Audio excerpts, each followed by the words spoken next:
For now, though, a cure for Alzheimer's remains elusive to medical researchers, and our next guest explores why.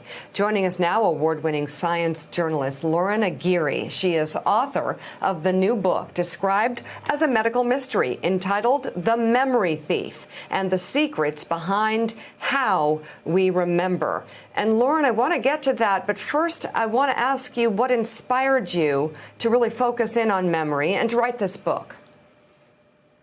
So about 10 or so years ago, I had a sudden memory loss that was really terrifying and really complete, just out of the blue.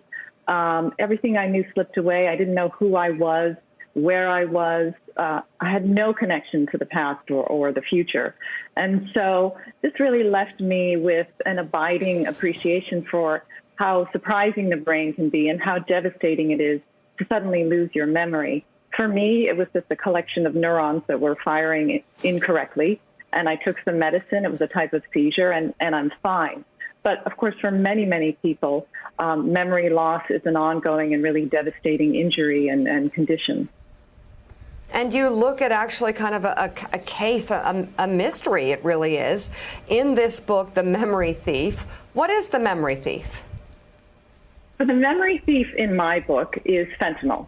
And so, of course, we know how many people have died of opioid overdoses, but in some tiny percentage of people who survive, they wind up with this really tragic brain injury because fentanyl zeroes in on the hippocampus, which is the memory center of our brain. And so if you look at the MRI scan of these people right after the overdose, the hippocampus, which is two very small structures deep in the brain, they glow really bright white against the background of the rest of the brain, which is normal. And so because the hippocampus is where we form new memories, they wake up in the hospital and they can't remember anything new. They still know who they are. They know who their mother is. But they say again and again and again, why am I here? You overdosed.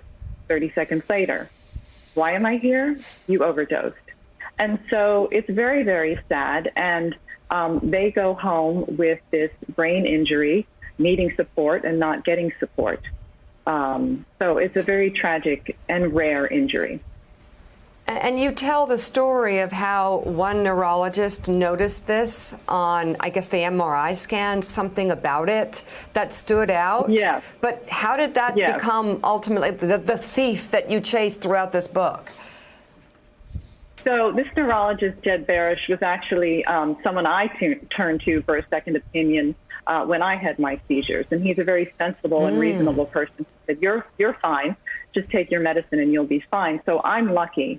But he noticed, and he and several other neurologists noticed this first case in 2012, and then gradually went around and asked for help and identified many other cases. There's now cases across this country and in other countries.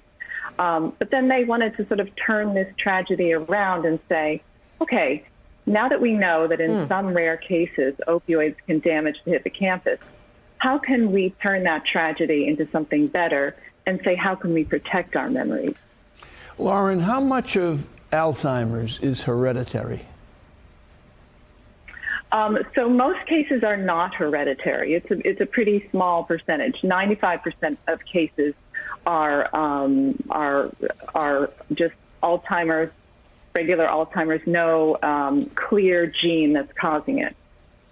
So what would we be doing today treating Alzheimer's without the sophistication and the increasing sophistication of MRI machines?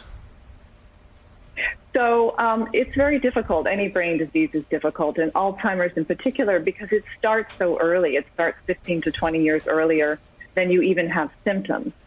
And there probably are many causes.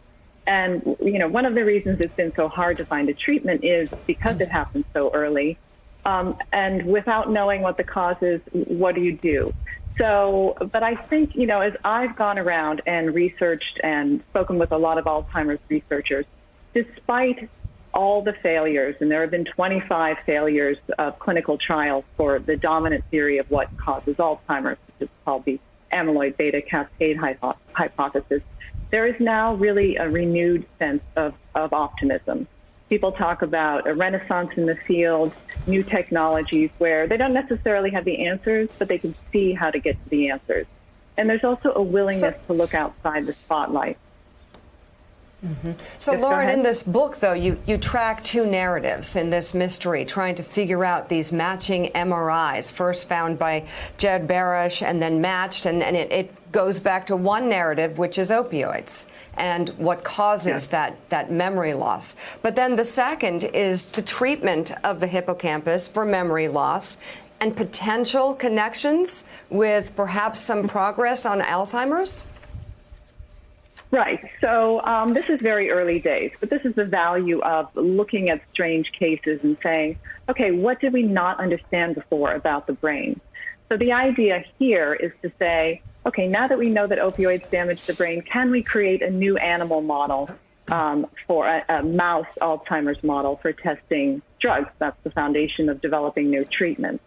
Another idea to look at is to say, okay, what about people who are taking opioids as prescribed long-term for chronic pain? Are they in subtle ways damaging their memory?